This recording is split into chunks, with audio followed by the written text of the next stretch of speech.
What's going on, everybody? It's Abby here, and I have another fellow creator with me. Her name is Krystal, and we are continuing on the topic of all the things that, entrepreneurs or, business owners, creators, or even if you are employed, some of the things that go into the way that we package our services to give the best of ourselves and the content to our clients. So Krystal, if you don't mind introducing yourself and maybe like what you do, we'll delve a little bit deeper into the topics that we have in terms of pricing and servicing.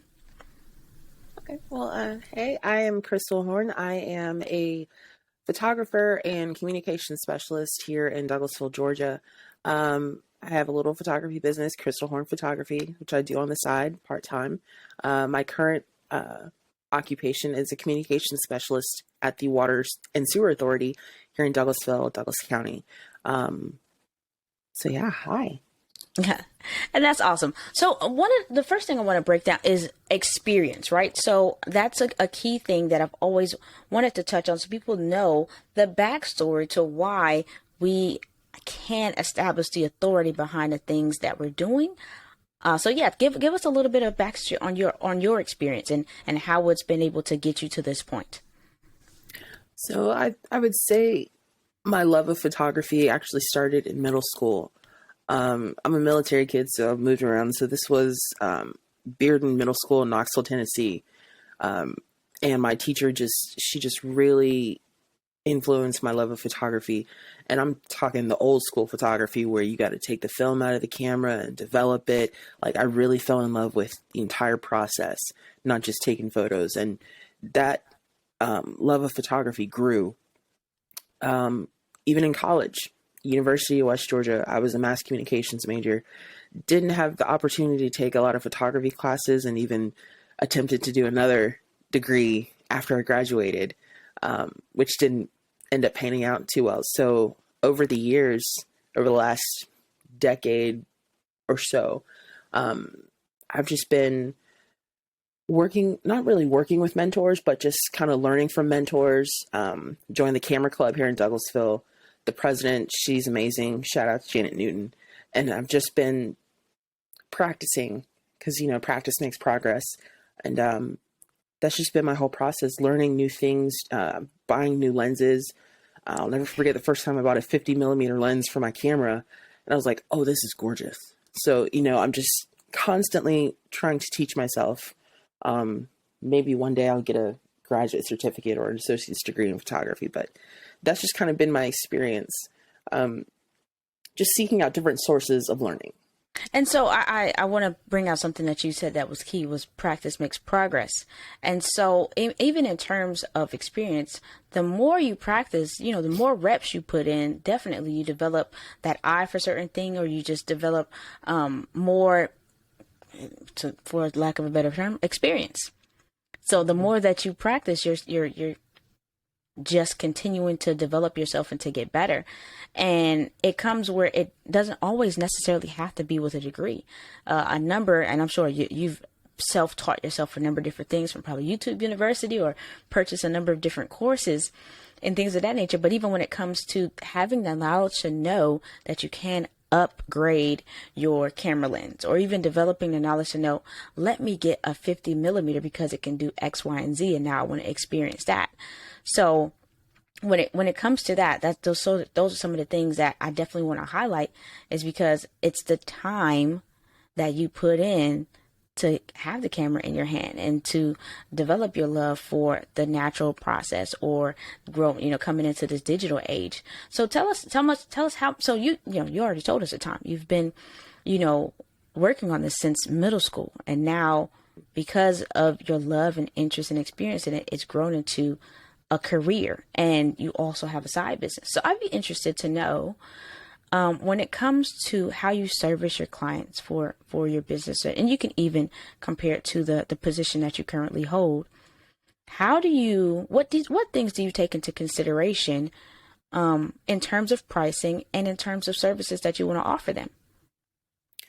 Well, I can tell you, pricing is something that I definitely kind of struggled with when I first kind of got the idea to move this into an actual business, because I wanted to make sure I knew my worth, but I also didn't want to come off as ridiculously expensive because unfortunately, imposter syndrome, I'm constantly comparing myself. I'm like, well, I'm not on the level of, say, Terrence Russian or Tristan Irvin, some amazing photographers and videographers. They just do amazing creative work.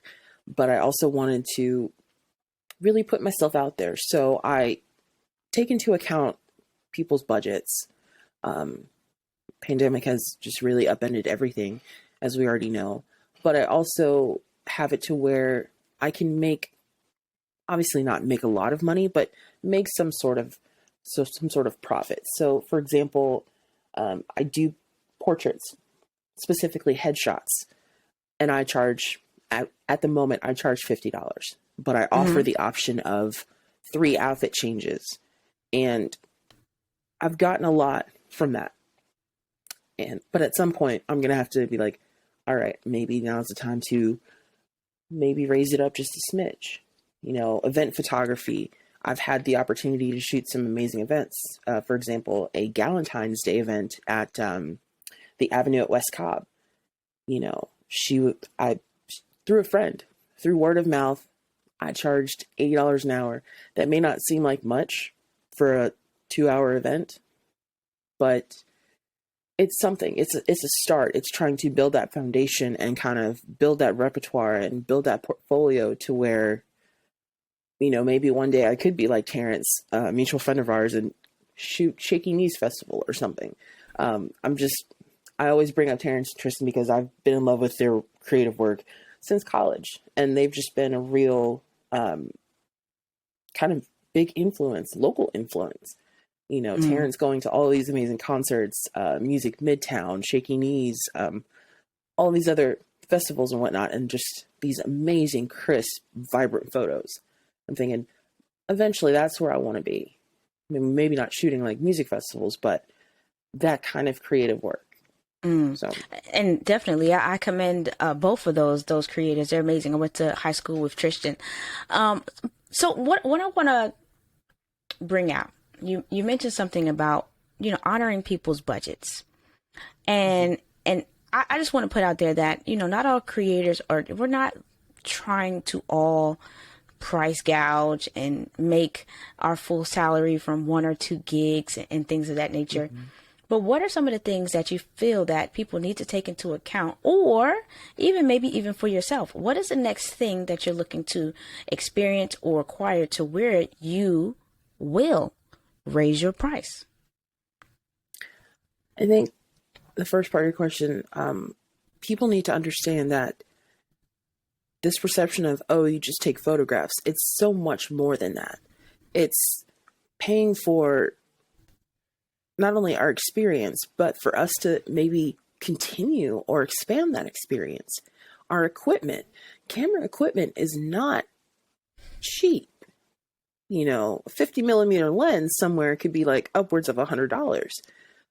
A camera such as, the Canon R6, a mirrorless, that retails for minimum of $3,000. So people need to understand that the equipment is not cheap. The upkeep and the maintenance and buying new equipment is not cheap.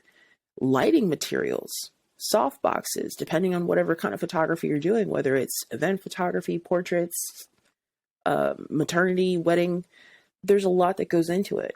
Plus you have to take into account the editing time. A lot of, I don't want to say a lot of people, but some people are like, well, can you just give me the raw files? Photographers will never give you the raw files. I need people to understand that because that is not reflective of their work. The polished, finished product that you get, that is the representation of our work. And sometimes, depending on the event, like a wedding, you might take upwards of 6,000 photos. You're not going to get those back in 3 days. That's just not realistic. 2 weeks? Maybe. Because on top of all of that, equipment, experience, editing, you also have to take into account their health, their physical and mental health. If you work a wedding for 10, 12 hours, you're going to need at least 24 to 36, maybe 48 hours just for recovery. Because there's a lot that goes into it, and I need people to understand that. The same way with other industries. say, cosmetology, hair, hairstylists and barbers. People are like, well, I used to pay $20 for my haircut. Now I have to pay 40. I don't get it. They're just cutting hair. It's not that much. They're not doing much, but they are. That's their training that they have to keep up with. You got the booth rent, plus equipment and materials, as well as they need to make a living wage. This is their occupation. So people need to take better account of that and realize not everybody can work a 9-to-5 office job. There's different industries and not everybody works 9 to 5. There's some people who work 5 to 9, who work the night shift. And so I think people need to take more account of what actually goes into that job. Not only the education, but what equipment you're using. You could be using heavy equipment like construction or, warehouse work. So it's just that cognizance of what goes into that job that I wish more people would take into account and, to be really honest, respect. And honestly, that's the whole reason why I even wanted to have these conversations with various individuals, is to put some respect on the craft. Like you mentioned, like you're not getting the raw photos. That's like asking somebody who's a seamstress to just give you, hey, once you finish with that, let me just get the scraps of that, or just give me the material and I'll put it together. But I'll say that you made it.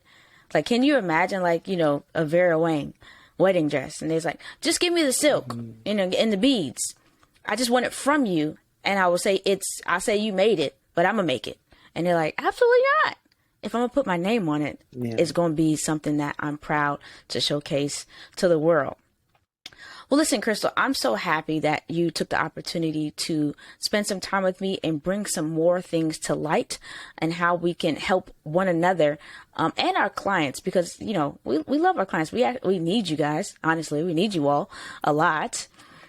But we just need help in helping you all understand the things that we do for you. We're always going to want to serve you to the best of our abilities. And sometimes, the best of our abilities is going to need, more money in order to make sure that those pictures are crisp, or that, if you're a painter, that you have, the nice paint brushes so that it doesn't, dry weird or something like that. But there are certain things that you need to take into account in order to receive the best job possible.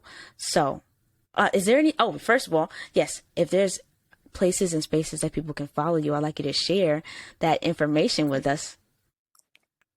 Well, you can definitely find me on Instagram at Krystal Horne Photography. It's my first name is spelled like the burger place, so that should make it easier. Horn like Lena Horne with an E, and photography. You can easily find me. But that's where I'm at. That's I'm trying to get more consistent at posting content. But as previously stated, when you're editing upwards of 1,600 photos, sometimes that tends to fall off a little bit, but you can definitely find me there. Awesome. Thank you so much. I look forward to seeing some more of your amazing work, and you are already where you want to be. Just keep pushing.